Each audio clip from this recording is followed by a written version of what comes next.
পার্শ্ববর্তী রাজ্য আসামে বন্যার কারণে কিন্তু ত্রিপুরা সহ শিলচর এবং কাছাড়ের অনেকটা অংশ কিন্তু ভারতের অন্যান্য রাজ্যের সাথে যোগাযোগ বিচ্ছিন্ন হয়ে যাচ্ছে। আপনারা যারা বাই রোডে বা বাই ট্রেনে গুয়াহাটি হয়ে বা আসাম হয়ে কোথাও যাওয়ার কথা ভাবছেন, আপনারা বাড়ি থেকে বের হওয়ার আগে ভালোভাবে খবর নিয়ে তারপরেই কিন্তু বের হবেন। আপনারা সকলেই জানেন ত্রিপুরার একজন ছাত্র কিন্তু বাস দুর্ঘটনায় মৃত্যু হয়েছে এবং আরও 6 জনের অবস্থা গুরুতর। তাই আপনার সাথেও যেন এরকমের ঘটনা না ঘটে, তাই ভালোভাবে যাচাই করে তারপরেই আপনারা বাড়ি থেকে বের হবেন, কারণ পার্শ্ববর্তী রাজ্য আসামের বন্যা পরিস্থিতি ভয়াবহ। রেল লাইন এবং সড়ক পথ দুটিই কিন্তু অনেক ক্ষতি হয়েছে এবং যোগাযোগ বিচ্ছিন্ন হয়ে গেছে, অনেক রেল বন্ধ হয়ে গেছে এবং যান চলাচল বন্ধ হয়ে গেছে। চলুন আজকের ভিডিওতে এই জিনিসটাই আপনাদের সাথে তুলে ধরবো। ভিডিওটাকে প্রথম থেকে লাস্ট পর্যন্ত দেখবেন, ভিডিওটাকে বেশি বেশি পরিমাণে শেয়ার করে সকলকে দেখার সুযোগ করে দেবেন। তাছাড়াও আপনি কোন জায়গা থেকে এই ভিডিওটা দেখছেন সেটা অবশ্যই কমেন্টস করে বলবেন। আর আমার চ্যানেলে ত্রিপুরা ট্যুর গাইডের গুরুত্বপূর্ণ ভিডিও পেয়ে যাবেন, সাথে ভারতের বড় বড় সব হসপিটালের গাইড এবং ইনফরমেশন। চ্যানেল ভিজিট করে গুরুত্বপূর্ণ ভিডিও দেখবেন এবং পরবর্তী ভিডিও দেখার জন্য চ্যানেলটাকে সাবস্ক্রাইব করবেন। আমাদের পার্শ্ববর্তী রাজ্য আসাম রাজ্যে কিন্তু বন্যা পরিস্থিতি ভয়াবহ রূপ নিয়েছে। আজকে থেকে 4-5 দিন আগে থেকে কিন্তু প্রবল বৃষ্টি হচ্ছে, বিশেষ করে আসামের পাহাড়ি এলাকাতে শিলচরের আশপাশ এলাকা, নিউ হাফলং, ডিমা হাসু, এসব এলাকাতে কিন্তু প্রচণ্ড পাহাড়ি বৃষ্টি হচ্ছে। তো বুঝতে পারছেন পাহাড়ে যে বৃষ্টিটা হচ্ছে সেই বৃষ্টির কারণে কিন্তু রেল লাইন এবং সড়ক পথ বিধ্বস্ত। শিলচর শহরে কিন্তু অনেক দিন ধরে কিন্তু জলমগ্ন। শিলচর শহরের আশপাশ এলাকাতে অনেক এলাকাতে এখনো জল আছে এবং প্রতিনিয়ত বৃষ্টি হচ্ছে। আমাদের ত্রিপুরা রাজ্য থেকে এবং নর্থ ইস্টের বিভিন্ন জায়গা থেকে কিন্তু হাজার হাজার লোক প্রতিদিন এই রোডে যাতায়াত করে এবং শিলচরে গিয়ে থাকে ডক্টর দেখানোর জন্য, শিলচর হয়ে গুয়াহাটি গিয়ে থাকে এবং ভারতের বিভিন্ন রাজ্যে গিয়ে থাকে। বর্তমান সময়ে কিন্তু ভারতের বিভিন্ন রাজ্যের সাথে আসামের শিলচর, কাছাড় এবং আমাদের ত্রিপুরা রাজ্য বিচ্ছিন্ন হয়ে গেছে, কারণ ডিমা হাসো এলাকাতে কিন্তু রেল লাইনে ধস চলে এসেছে এবং সড়ক পথও কিন্তু ধস।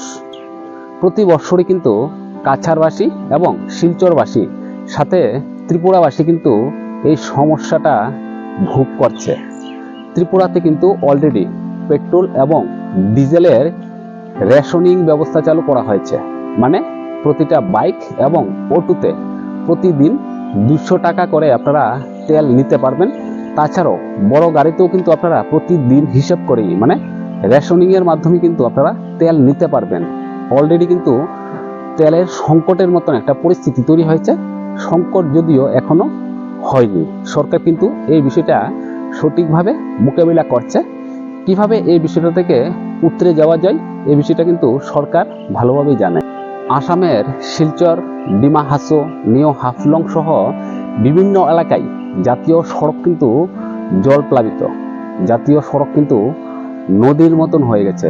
আপনি জাতীয় সড়ক দিয়ে যাচ্ছেন না নদী পথে যাচ্ছেন বুঝতে পারবেন না এরকমের পরিস্থিতি, কারণ পাহাড়ি বৃষ্টি, পাহাড় থেকে কিন্তু প্রচণ্ড বেগের সাথে জলটা নিচে আসছে এবং রাস্তাঘাট ভেঙে ফেলেছে। তার আগেও কিন্তু আমরা বিগত বছরগুলোতে শিলচরে বন্যা দেখেছি, আমরা নিউ হাফলং রেলওয়ে স্টেশনে বন্যা দেখেছি। নিউ হাফলং রেলওয়ে স্টেশন বন্যার কারণে ছিন্নভিন্ন হয়ে গিয়েছিল এবং ডিমা হাসুতে প্রচণ্ড বন্যা দেখেছিলাম। এই বছরও কিন্তু এমনটাই হচ্ছে এবং এমনটা হয়ে গেছে। আমাদের ত্রিপুরা রাজ্যের কিন্তু যোগাযোগ ব্যবস্থা বিচ্ছিন্ন হয়ে যাচ্ছে, বিশেষ করে সড়ক পথ এবং ট্রেন পথ। এখনো যেই খবর, শিলচর পর্যন্ত যোগাযোগ ব্যবস্থা মোটামুটি ভালো আছে, শিলচর গুয়াহাটি রোড কিন্তু বন্ধ হয়ে গেছে।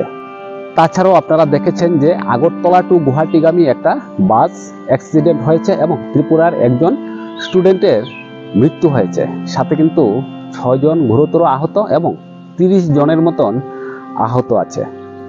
ত্রিপুরার একটা ব্যাংকের ইন্টারভিউ দেওয়ার জন্য কিন্তু ওনারা যাচ্ছিলেন গুয়াহাটিতে। তো ত্রিপুরা সরকার কিন্তু তার আগেই একটা স্পেশাল ট্রেন চালু করেছিলেন, কিন্তু রেল লাইনের অবস্থা খারাপ, এই কারণে কিন্তু ট্রেনটা ক্যান্সেল করা হয়েছিল এবং স্টুডেন্টরা ইন্টারভিউ দেওয়ার জন্য বাসেই যাচ্ছিলেন। বিষয়টা অনেক দুঃখজনক। ত্রিপুরার ইন্টারভিউ প্রার্থীরা ত্রিপুরাতে ইন্টারভিউ দেবে, এই ব্যাপারে সকলে মিলে আওয়াজ তুলুন এবং এই ভিডিওতে কমেন্টস করুন, ভিডিওটাকে বেশি বেশি পরিমাণে শেয়ার করুন। ত্রিপুরার যে স্টুডেন্টের মৃত্যু হয়েছে ওনার নাম হলো দীপরাজ দেববর্মা। দীপরাজের মতো আর কাউকে যেন বহিরাজ্যে গিয়ে ইন্টারভিউ দেওয়ার পথে মৃত্যু না হয়, এই ব্যাপারে সকলে মিলে আওয়াজ তুলুন।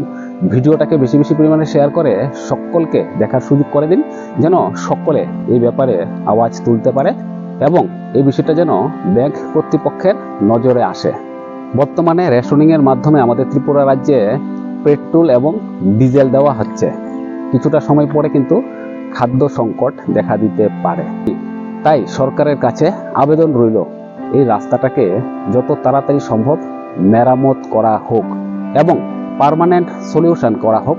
প্রতি বছর কিন্তু এই সমস্যাটা হচ্ছে, তাই কিন্তু জনগণকে আওয়াজ তুলতে হবে। তো ভিডিওটাকে বেশি বেশি পরিমাণে শেয়ার করবেন, যেন সকলে এই বিষয়টা দেখতে পারে এবং এই ব্যাপারে পার্মানেন্ট একটা সলিউশনের আবেদন করতে পারে।